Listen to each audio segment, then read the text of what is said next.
Mercedes just exposed something that Ferrari didn't want anyone to notice. Not a crash, not a mistake, a weakness, a hidden flaw inside Ferrari's engine that cost them over a second per lap at Suzuka, and they still don't fully understand why. And here's the part that should worry every single Ferrari fan. Lewis Hamilton admitted it himself. Ferrari doesn't know what's wrong. Meanwhile, Mercedes isn't just winning, they're building an advantage so precise, so efficient, that even their customer teams are starting to catch up. And if what Ferrari discovered after Japan is real, this season is about to change completely. Subscribe now because what happens next could decide the entire championship. But the real story didn't start with that sentence. It started on lap 1, because for a few seconds, Ferrari looked unstoppable. Charles Leclerc launched off the line with precision. Clean, aggressive, perfectly timed. Within the first corners, he had already jumped positions, slicing through the chaos and placing himself right behind the leader. And in that moment, everything felt different. This wasn't damage control. This wasn't survival. This looked like a fight. A real one. And for the first lap, Ferrari had something they haven't had consistently this season. Track position. But here's where things begin to shift. Because in Formula One, the first lap lies. It hides the truth. The real race begins when the tires settle, when fuel loads stabilize, when the cars reveal their true pace. And that's exactly when Ferrari's illusion disappeared. By lap 3, the pattern was already clear. Mercedes pulling away ahead, pressure building from behind, and Leclerc stuck in the middle. Not fast enough to attack, not slow enough to fall back, trapped. And this is where the numbers start telling a much darker story. Lap after lap, Ferrari was circulating in the mid 1 minute 35 range. Consistent, controlled, but not enough, because Mercedes was operating in a completely different window. Low 1 minute 34, sometimes even faster, which means something very simple. Every single lap, Ferrari was losing over a second. Not occasionally, constantly. And when a gap repeats like that, it's not a coincidence. It's a limitation. But here's the detail that changes everything. Because Leclerc wasn't driving badly. In fact, in sectors 1 and 2, he was matching the leaders. Corner entry, mid-corner speed, traction zones. Ferrari was there, right there. Which means the problem wasn't the car, at least not entirely. It was what happened after the corners, the exits, the acceleration, the long straights where power defines everything. And every time Leclerc exited the final chicane and went full throttle, the same thing happened. The gap opened. Not gradually, instantly, and you could see it even without telemetry. The Mercedes just pulled away, meter by meter, lap after lap. And this is where a small detail from Suzuka becomes incredibly important. Because Suzuka is not just any track. It's a circuit that punishes weak engines more than most. High-speed sections, long acceleration zones, relentless energy demand. If your power unit has a weakness, Suzuka will expose it completely. And that's exactly what happened to Ferrari. But here's where things get even more serious. Because this wasn't just about losing time. It was about when they lost it. The final sector. The most power-sensitive part of the entire circuit. That's where Ferrari was bleeding the most time, up to half a second, in just that section alone. Half a second, in one sector. Now think about that across an entire race. It's not a gap anymore. It's a ceiling. A hard limit on performance that no driver can overcome. And Leclerc knew it. Hamilton knew it. The engineers definitely knew it. But what they didn't know was why. And that is where this story stops being about performance and starts becoming a problem. And this is where everything becomes uncomfortable. Because when a Formula One team doesn't understand its own problem, panic doesn't come immediately. It builds slowly, quietly, inside the garage, inside the data, inside every debrief that ends without answers. After Suzuka, Ferrari didn't celebrate that podium. They questioned it, because when you strip away the result, what's left is worrying. Very worrying. Leclerc executed almost everything perfectly. Hamilton maximized strategy. The team avoided major mistakes. And still, they were never in the fight for the win. Not even close. And that leads to a question nobody inside Ferrari can ignore anymore. If everything goes right, and you're still over a second per lap slower, what exactly are you missing? Now here's where things get even more revealing. Because Hamilton didn't just talk about the engine. He hinted at something bigger. Something that changes how we understand Ferrari's entire car. He said the engine is part of the problem. Part of it, which means there's more. And this is where the second layer of Ferrari's issue starts to appear. The chassis.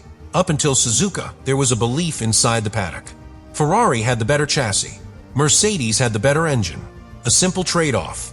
A balance. But Suzuka broke that narrative. Because in high-speed corners, the kind that define modern Formula One, Mercedes wasn't just faster on the straights. They were faster through the corners too. And that shouldn't be happening. Not if Ferrari truly had the superior chassis. But it is happening. And here's why that matters. Because in today's Formula One, the engine and the chassis are no longer separate worlds. They are connected. Deeply connected. Energy deployment affects aerodynamics. Power delivery affects balance. Electrical systems affect how the car behaves in high-speed load.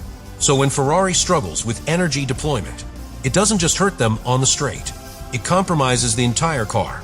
Corner entry feels different. Mid-corner stability changes. Confidence disappears. And suddenly, what looked like a strong chassis no longer looks so strong. This is the hidden effect. The one most people don't see. But drivers feel it instantly. And that's why Hamilton's words matter so much. Because he's not just describing a lack of power. He's describing a car that is fundamentally harder to drive at the limit. And that changes everything. Because now, Ferrari doesn't just have one problem. They have a chain reaction. Engine inefficiency leads to energy loss. Energy loss leads to instability. Instability leads to lost lap time. And every link in that chain feeds the next.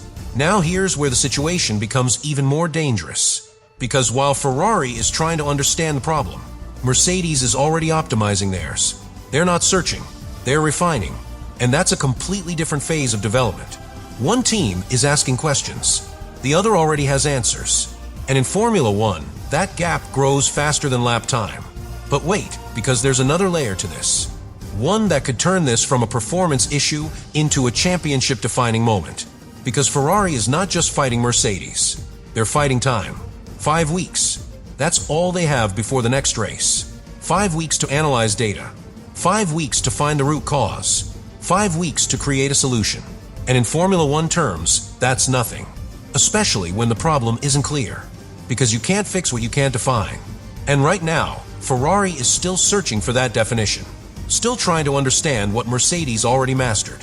And this is where the story starts to tighten. Because if Ferrari fails to solve this, they don't just stay second. They fall. And not slowly. Quickly. Because there's another team watching all of this very closely. Learning. Adapting. Getting closer with every race. And what they're about to do next might be even more dangerous than Mercedes itself. And that team is McLaren. Because while Ferrari is trying to understand what's going wrong, McLaren is starting to understand what's going right. Same engine as Mercedes. Same power unit. Same potential. But until now, they couldn't fully unlock it. There were limitations. Integration issues. Moments where the performance just wasn't consistent. But Suzuka changed that. Quietly. Almost invisibly. Oscar Piastri didn't just finish second. He stayed there. On pure pace. Managing tires. Holding position. Matching the front. And that's when something clicked inside the paddock. Because this wasn't a one-off. This was progress. Real progress. And here's why this matters more than it seems. Because McLaren doesn't need to build a better engine. They just need to understand it. And every race, they're getting closer. Closer to Mercedes.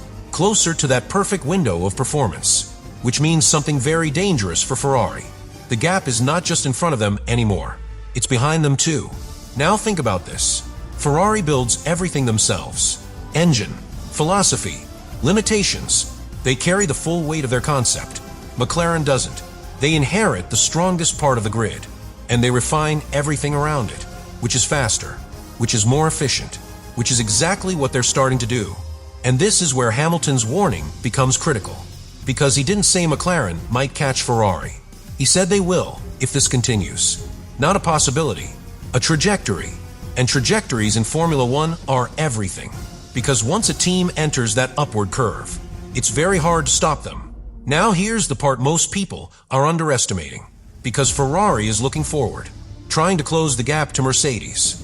But they might need to start looking in the mirrors. Because McLaren is solving a problem Ferrari hasn't solved yet. Energy efficiency, deployment, consistency over a full lap.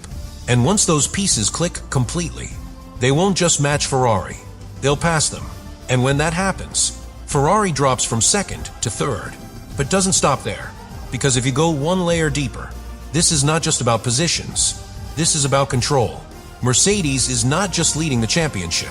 They are influencing it through their engine, through their customer teams, through a system that multiplies performance across the grid. Ferrari doesn't have that. They stand alone, and that isolation is starting to show. More pressure, more uncertainty, more questions than answers. While Mercedes builds confidence, lap after lap, race after race. And here's where everything starts to converge. Because now, Ferrari is not just chasing performance. They are racing against a structure, a network, a technical ecosystem that keeps improving even when Mercedes doesn't. And that changes the scale of the problem completely. Because beating one team is difficult. Beating an entire system, that's something else. And this is exactly why what Ferrari discovered after Suzuka matters so much. Because hidden inside all this data, inside all these losses on the straights, there's a very specific detail. A detail that explains not just why they are slower, but why Mercedes is so hard to catch in the first place. And once you see it, you can't unsee it. Because it's not just an advantage. It's the reason this gap exists at all.